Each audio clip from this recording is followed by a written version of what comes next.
નમસ્તે મિત્રો, મારું નામ રીમા છે અને હું 32 વર્ષની છું. મારી પાસે એક નાનકડો દીકરો છે. તેનું નામ આયુષ છે. માત્ર 4 વર્ષનો.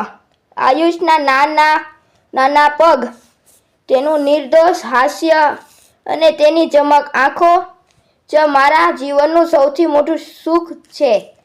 જ્યારે તે મમ્મી મમ્મી કહીને મારા ખોળામાં દોડી આવે છે ત્યારે લાગે છે કે આખી દુનિયા બીજું કાંઈ જોતું નથી. 6 વર્ષ પહેલાં મારા લગ્ન અમિત સાથે થયા હતા. અમિત એક નાની દુકાનમાં કામ કરતો હતો. મારું જીવન સાદું હતું, પણ તેમાં પ્રેમ અને ખુશીઓની કોઈ કમી ન હતી. રાત્રે રોટલી ખાધા પછી અમિત આયુષને ખોળામાં લઈને ગીતો ગાતો અને હું તેમને જોઈને મનમાં આનંદ માણતી ને કહેતી, રીમા, તું મારી જિંદગીની રોશની છે. તારા વિના હું અધૂરો છું. તેના શબ્દો મને હંમેશા હૂંફ આપતા. અમે ગામમાં એક નાનકડા મકાનમાં રહેતા. અમિત સવારે દુકાને જતો, હું ઘર સંભાળતી. બપોરે આવે ત્યારે હું તેના માટે તાજું ભોજન તૈયાર રાખતી. તે કહેતો, રીમા, તારા હાથનું ખાવાનું ખાઈને તો લાગે છે કે હું સૌથી નસીબદાર છું. આયુષ જન્મ્યો ત્યારે અમારી ખુશીને વધી ગઈ. અમિત તેને ઉછાળીને કહેતો, આ મારો રાજકુમાર છે. મોટો થઈને આ દુનિયા જીતશે. હું ભગવાનને ધન્યવાદ આપતી કે મને આવું આપ્યું કુટુંબ મળ્યું.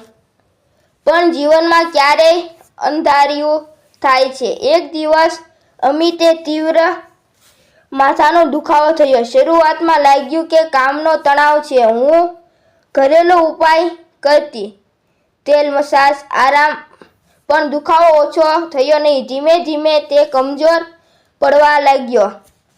ઘરના ડોક્ટરે કહ્યું કે શહેરમાં સારી તપાસ કરાવો.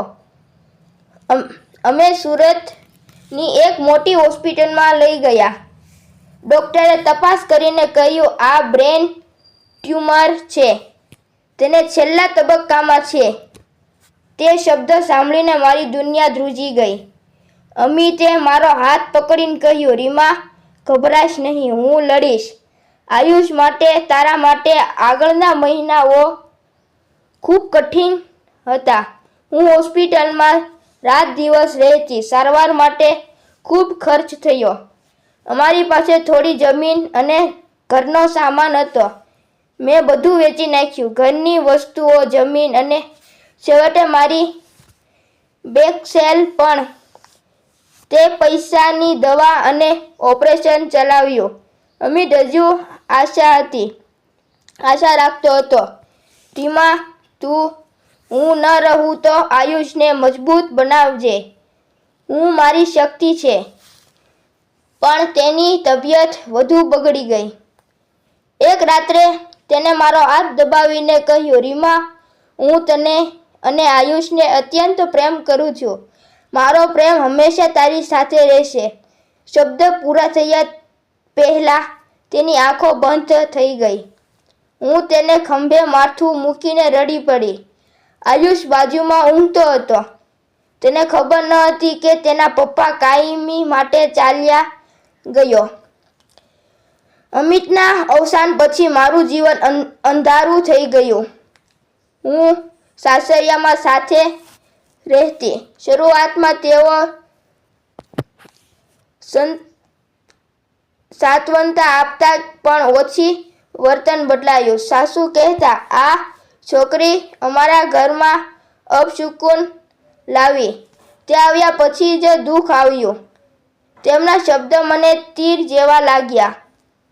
એક દિવસ સસરાએ સીધું કહી દીધું, રીમા, અહીં રહીશ તો ઘરને બધું નુકસાન થશે. તું તારા દીકરાને લઈને કંઈક જા.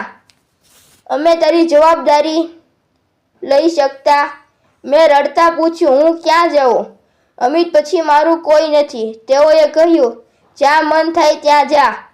તે રાત્રે હું આયુષને છાતીએ ચંપીને સવારે થોડા કપડાં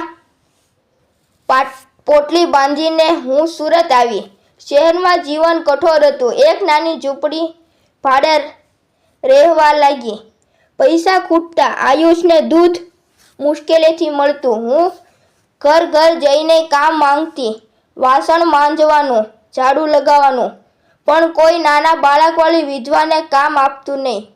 કોઈ કહેતા અમારી પાસે પોતાના છે, કોઈ કહેતા બાળકનું ધ્યાન કોણ રાખશે.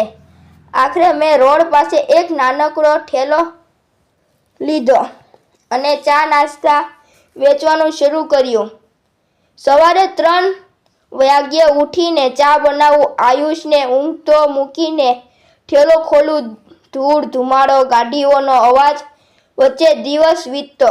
કેટલાક ગાહડો પૈસા વગર જતા, જ્યારે હું આંસુ પી જતી. આયુષને જોઈને હિંમત રાખતી, બેટા આ બધું તારા માટે છે. સારો દિવસ આવશે. એક દિવસ ઝાપટા વરસાદમાં એક મોટી ટ્રક રોકાઈ. ડ્રાઈવર બહાર આવ્યો, ઊંચો, મજબૂત, ચહેરા પર હળવું સ્મિત. તેનું નામ રાહુલ હતું. તેણે કહ્યું, બહેન 2 ચા અને ભજીયા આપજે. આ વરસાદમાં ગરમ ચા જ જીવન બચાવે છે. મેં ઝડપથી તૈયાર કર્યો. તેને પિતા પૂછ્યું, એકલી જ કામ કરે છે આટલો વરસાદમાં? મેં કહ્યું, હા, ઘર ચલાવવું છે. તેને વધુ ના પૂછ્યું. પૈસા આપીને ગયા. પછી રાહુલ નિયમિત આવવા લાગ્યા. ક્યારેક સવારે, ક્યારેક સાંજે. તો તે ચા પીને વાતો કરતો. રીમા, નાસ્તો મારું ઘર છે. દરેક મુસાફરી નવી વાર્તા મળે છે. આયુષ હોય તો તેને રમાડતો. આ તો મારો નાનો શેર છે, બેટા બિસ્કિટ લે. આયુષ હસતો. ધીમે ધીમે મારી વાતો ગાઢ થઈ. રાહુલ કહેતો, રીમા, તારી હિંમત અદ્ભુત છે. તારી આંખોમાં જીવનની તાકાત છે. એક દિવસ મેં તેને બધું કહી દીધું. અમિતની બીમારી, તેનું જવું, સાસરિયાનો ત્યાગ, ઠેલો ચલાવવાની મજબૂરી. રડતા રડતા કહ્યું. રાહુલ શાંતિથી સાંભળ્યું. પછી બોલ્યો, રીમા, તું સૌથી વધુ હિંમતવાન છે. તારા જેવી સ્ત્રીઓ જ દુનિયા બદલે છે. એક ઠંડી સાંજે મને તાવ ચડ્યો. શરીર કાંપતું, ઉઠી શકતી નથી. આયુષ રડતો, મમ્મી ભૂખ લાગી. બીજા દિવસે રાહુલ ઠેલો બંધ જોઈને મારી ઝૂંપડી આવ્યો. મને જોઈને ચિંતામાં પડ્યો. તેને આયુષને ખવડાવ્યો, મને દવા અને હોસ્પિટલ લઈ ગયો. આખી રાત મારી સેવા કરી. સારી થયા પછી રાહુલે કહ્યું, રીમા, હવે તું એકલી નથી, હું તારી સાથે છું. આયુષ તેને પપ્પા કહેવા લાગ્યો. સમય વીત્યો. એક સુંદર સાંજે રાહુલે પ્રસ્તાવ રાખ્યો, રીમા, મારી પાસે મોટું ઘર નથી, પણ મારું હૃદય તને અને આયુષને સંપૂર્ણપણે સ્વીકારે છે. શું તું મારી સાથે નવું જીવન શરૂ કરીશ? મેં આંસુ સાથે હા કહી. અમે મંદિરમાં સાદું લગ્ન કર્યા. હવે અમે ત્રણેય ખુશીથી જીવી રહ્યા છીએ. સાચો પ્રેમ અને હિંમત હંમેશા નવી આશા આપે છે. મિત્રો, રાહુલે રીમા સાથે લગ્ન કરીને સાચું કર્યું કે ખોટું? કોમેન્ટમાં જણાવો. નોંધ: આ વાર્તા સંપૂર્ણપણે કાલ્પનિક છે. કોઈ પણ જાતિ, ધર્મ કે વ્યક્તિ સાથે સંબંધ નથી. મિત્રો, વિડીયો જોવા બદલ આપ સૌનો ખૂબ ખૂબ ધન્યવાદ. આવજો.